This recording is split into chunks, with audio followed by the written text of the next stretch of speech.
Committee, we have 3 bills that have come back from the Senate that we need to take straw polls on. And I'm gonna finish out with page 72, a bill that we have not seen before, but I believe that the material relevant to us we have seen before. So maybe like a fun little memory bank after your guys' meetings. First, deck for memory banks is Rachel, Secretary.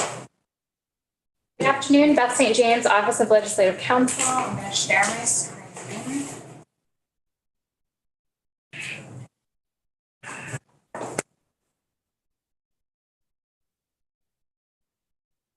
This is the Senate proposal of amendment to H-165, which is the Universal Meals Bill. The only change the Senate made is adding an appropriation section. So it adds section 3A, so it fits right after all the universal meals language, right before the local foods incentive program. And it is an appropriation for $29 million from the Ed Fund for fiscal year 2024 to provide reimbursement for the school meals program created under the new statute that the bill creates.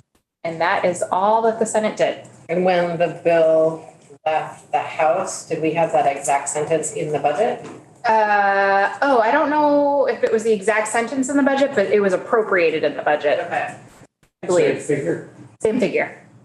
Great. Further questions for Beth? Thank you so much for sharing that. This is my favorite testimony of the day. We aim for that. We're gonna hear from you.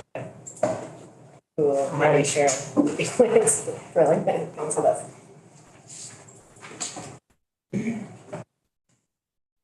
Hello, Julie Richter, Joint Fiscal Office, for the record. Yeah, so the 29 million is the same estimate that you were looking at. Also a 29 million appropriation as it left the House. The only difference is that the House budget had a section in it that was called nutrition and was appropriating the 29 million, so that the Senate just pulled that appropriation out of a line item in the budget and then put it back into the bill. But regardless, it's coming out of the Ed Fund. It's the same fiscal impact. What, Yeah. Go forth. what if it's more than 29 million that's needed? Does that mean it would go to the general fund to pick up the rest? It would need to be dealt with in budget adjustment or something. Ah, But it still is an education fund expense. As it's been drafted, it's in Title 16. that's what I don't understand. I'm confused. We said this is going to come out of the education fund, so why do we need this language? But the funds still need to be appropriated. Every year? But that's the same as is true with all expenses that are coming out of the education fund. So if you look at the budget, you'll see a line item for flexible pathways and special education payment, everything. And so this is just appropriating those dollars to AOE so that they can use them to reimburse schools. Yeah, I forgot. All good. Got a lot on our plates. Good. All right, thank you, thank you. Okay. Straw poll? Okay. All those in favor? Does this work for you, or would you rather say our names? This is fine, Okay. unless it gets messy, and then we'll figure it out. Okay. All those in favor of accepting what just came to us? Anyone opposed? Okay. Those 2 people. Yep, I'm just doing the math in my head, 9 Ten. to 9 to 1. 9 to 1. Oh, 1. No, sorry. What was that number? 9 to 1. Thanks. You're supposed to be my math. Great. I received a kind and gentle request from next door that if you should run down here early, you could go over it. Oh, excuse me? What? From Zach? Yes. Okay.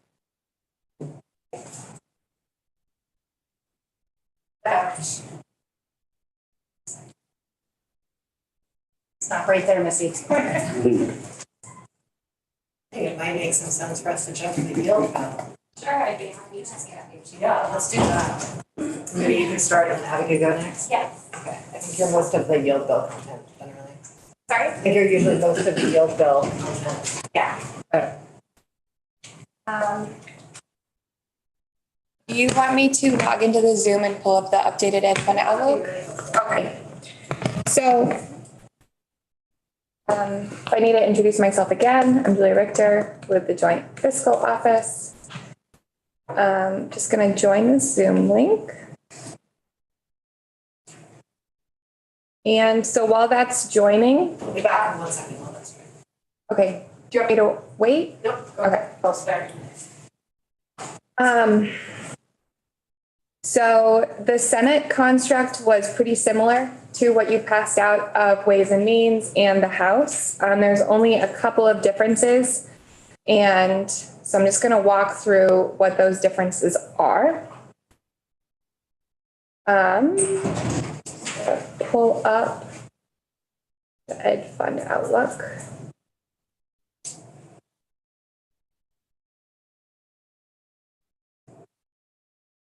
Oh.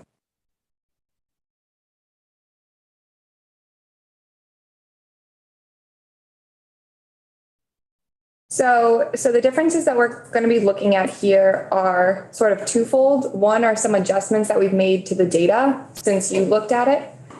And so as you recall, the data, how's that? It's lovely. All right. So as you'll recall, the data comes in over the course of the session. So after you looked at it, there were a few things that I then adjusted. So that's why things are just going to look a little bit different as the construct that you all passed out.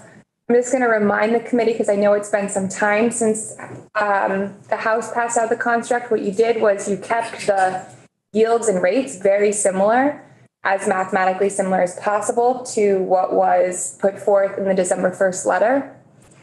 And you set aside and you set aside 22 million for the tax rate offset reserve, which would be put towards next fiscal year's December 1st letter of lowering those tax rates.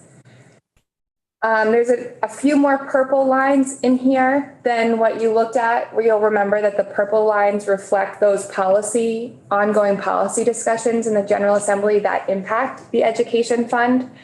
So some things that we've gone through here, you will remember that there's that conversation of the cannabis sales tax revenues being dedicated to after school. There are a few different iterations that have been floating around. So that's really what's just being booked in here, around 6 million to after school programming. Both the House and the Senate, as we're just talking about, are carrying that 29 million appropriation out of the Ed Fund. Both the House and the Senate have the one-time COLA payment of 3 million. Is it, in the Senate version, does the 6 not go to?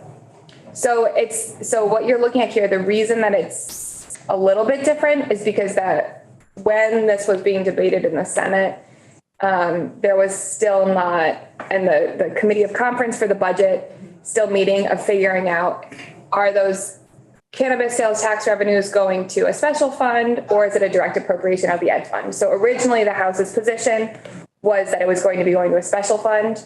The Senate's position was that it was a direct appropriation. But either way, it's $6.2 million leaving. So the House has 6.2 and the Senate has 6 million. I don't know if they've agreed between those two figures. But yeah, big picture is the same for looking at the Ed Fund outlook.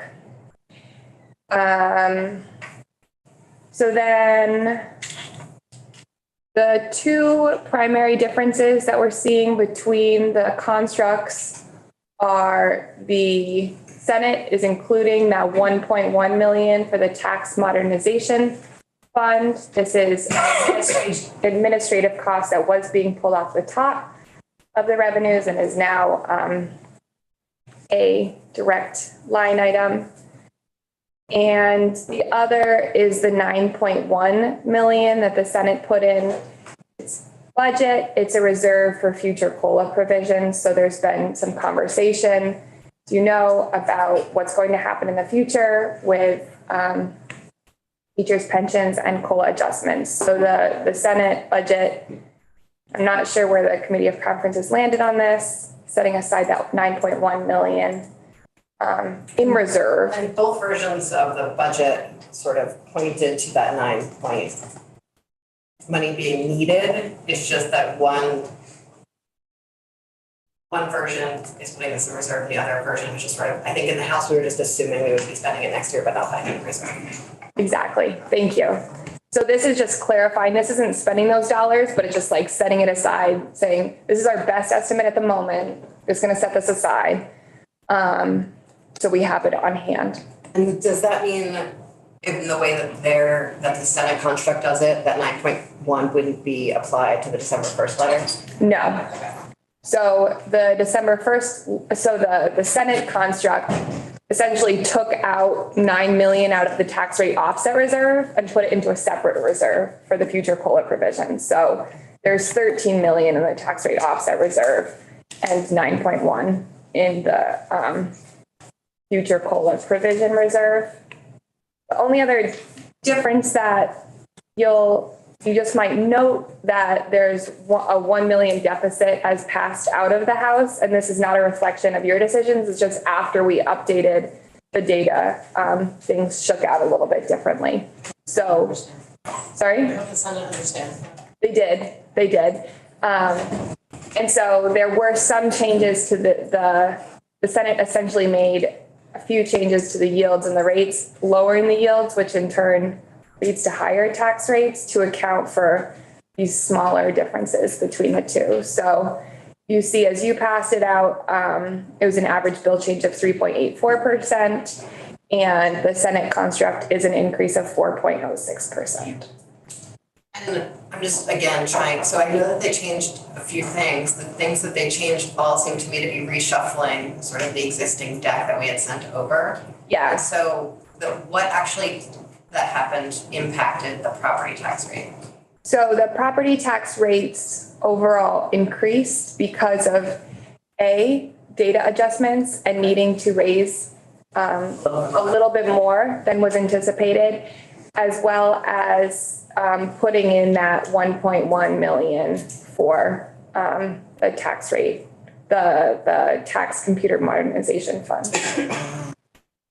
So essentially it's the 3 million more that the Senate construct is raising with tax rates to move out of the deficit that they got after the data update, and then also to account for the tax modernization fund.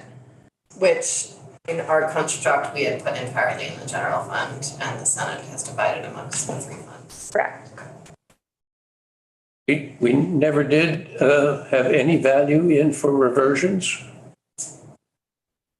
0, as I see it.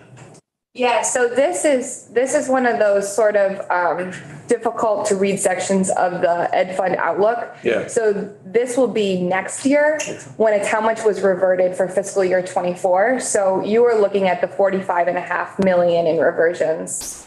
So this number isn't going to be updated until after the close of the fiscal year. So it's not like we're projecting 0. It's just we're not putting a number in. Exactly. Got it. Thank you. And the 1.1, I thought that we had a special appropriation going on out of the general fund for IT at the tax department. Am I just dreaming about the old days?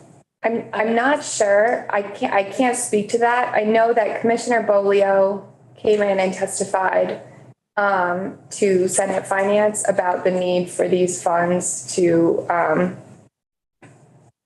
they need the funds for tax department IT maintenance. And there has been a portion, a very, very, very small portion of revenues that they've kind of like taken off the top which is legal. It was the funding mechanism that they had in place was a small portion of the tax receipts that they were getting were then going to funding IT. And this is saying, okay, let's make it more explicit, more clear the funds that that the tax department is getting for its IT fund. And that's what this 1.1 million is speaking to. And in future years, will that continue to have its own line item or will it be rolled into another line? Unless I can do whatever's helpful, but unless I'm asked by the committee, that amount will be rolled into 23. That's why I labeled it 23A. It'll just go into the other uses. So accounting and auditing, financial systems, just sort of that catch-all basket of the much smaller appropriations that we see out of the ed fund for more administrative costs. So I just want to make sure I understand this correctly. I think I hear what you're saying is the tax department IT fund was already getting an amount of money from the ed fund, and this is just making it more explicit. So it's not an actual change. Yeah, I don't know if it's a bit more than what they've been getting already, but it's a change, but it's not a totally new construct. Okay. It's just a new way of sort of booking it in the ed fund and making it the funding more clear. And the House position originally was that all of the tax department's IT fund costs would come out of the general fund. The administration had proposed that it comes out of all three funds, transportation, ed, and general. And the Senate is sort of sticking to that construct, and that's what we're seeing here.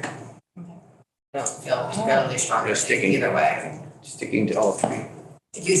Having the money come in a smaller quantity out of each fund is basically paying for each fund's IT is paying for Gotcha. its own IT, Got it. which is perfectly logical.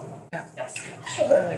Did we participate in and did we agree or did you agree with the way the proportions come out of the three sources? I don't remember how that was decided. Because Julia just said she's not sure what it was in the Yeah, other format. And I'm just curious whether we're protecting, if you will, the historic divvying up or whether there's been a switch that I didn't see. I believe that's part of the appropriations, budget negotiations, and we're just participating in this little bit of it because it's related to the ed fund. and if I may, I think it would just be helpful to recall that all of these purple lines here, with the exception of the tax rate offset reserve, are in other bills. They're either in the budget or they're in another bill. We're just looking at them here because they all impact the ed fund. So as you'll hear from Abby, essentially the Senate just changed the yields and the rate and lowered the tax rate offset reserve. That's all that is in the yields bill. These are all just things that impact the ed fund, which is why I'm showing you why the numbers changed the way that they did.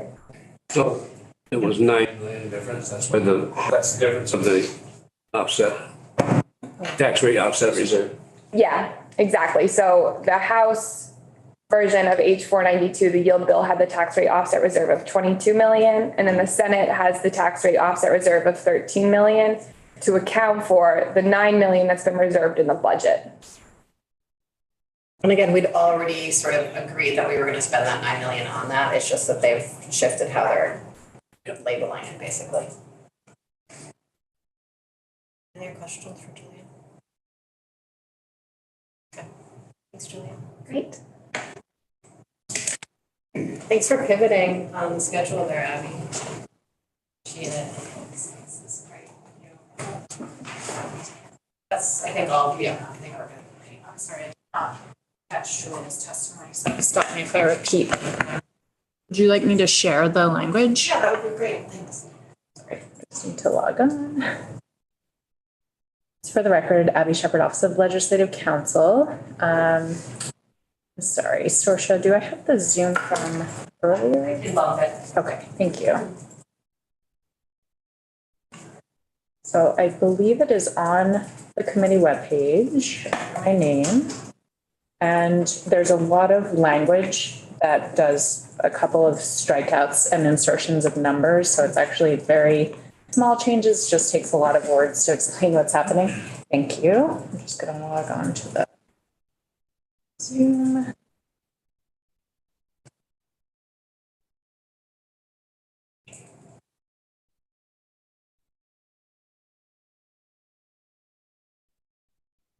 Thank you, Saoirse.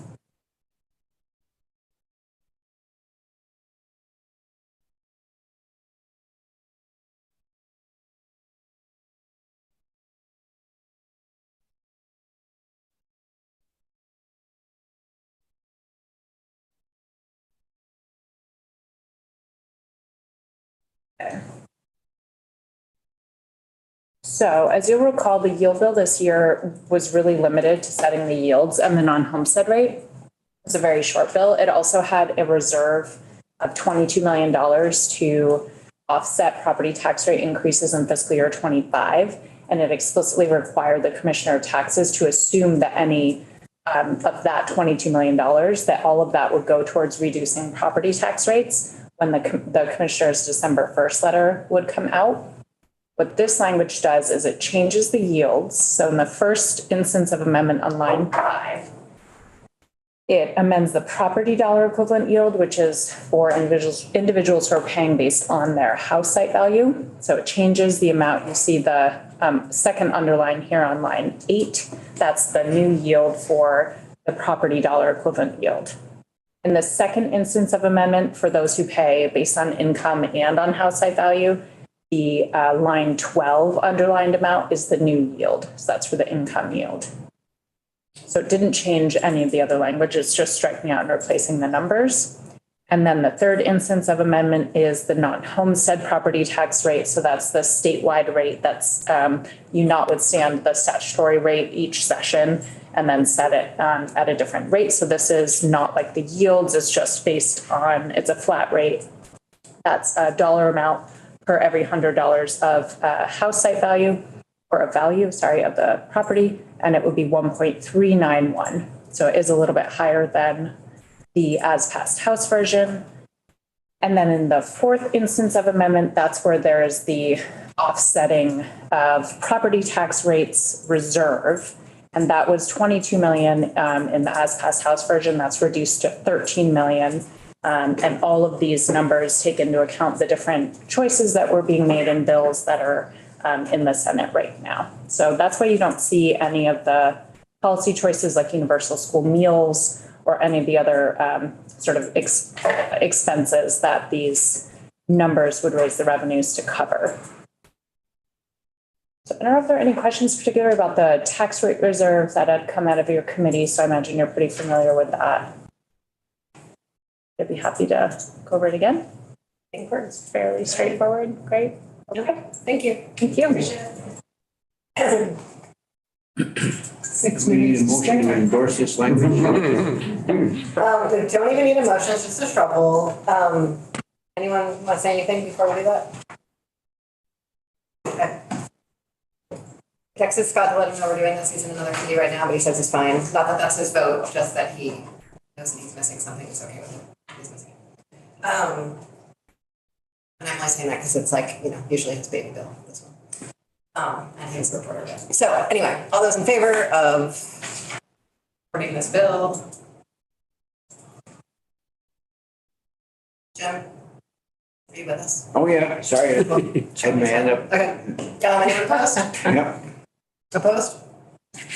Maybe Okay. we should do the voice. 1101. My understanding was that was 1101. Is that everyone else's understanding? That was Yes. Okay, Yeah. great. Okay, thank you. And now we have a 5-minute break for Becky.